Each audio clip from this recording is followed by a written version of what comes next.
ജീവിതയാത്രയിൽ മനുഷ്യർ അഭിമുഖീകരിക്കേണ്ടി വരുന്ന ശാരീരികവും ആത്മീയവുമായ അപകടഘട്ടങ്ങളിൽ സംരക്ഷണത്തിനും കൂട്ടിനുമായുള്ള ദൈവപരിപാലനയുടെ വലിയ അടയാളങ്ങളാണ് കാവൽ മാലാഖമാർ.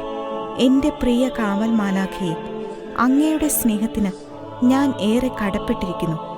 എനിക്ക് പ്രകാശമായും സംരക്ഷണമായും വഴികാട്ടിയായും മാർഗനിർദ്ദേശിയായും എപ്പോഴും എന്റെ അരികിൽ ഉണ്ടായിരിക്കണമേ എന്ന പ്രാർത്ഥന വർഷത്തിൽ എല്ലാ ദിവസവും രാവിലെയും രാത്രിയും ചൊല്ലുന്നവർക്ക് കാവൽമാലാഖയുടെ തിരുനാൾ ദിനത്തിൽ പിയൂസ് 6 പാപ്പ ദണ്ഡവിമോചനം പ്രഖ്യാപിച്ചിരുന്നു.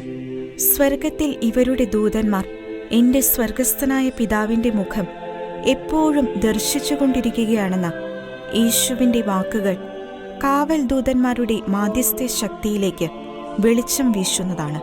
റോമിലെ വിശുദ്ധ ഫ്രാൻസിസ്, വിശുദ്ധ ജമ്മ ഗൽഗാനി, വിശുദ്ധ ഡോൺ ബോസ്കോ എന്നീ വിശുദ്ധർ അവരുടെ കാവൽ മാലാഖമാരുടെ നേരിട്ടുള്ള ഇടപെടലുകൾ അനുഭവിച്ചറിഞ്ഞവരാണ്.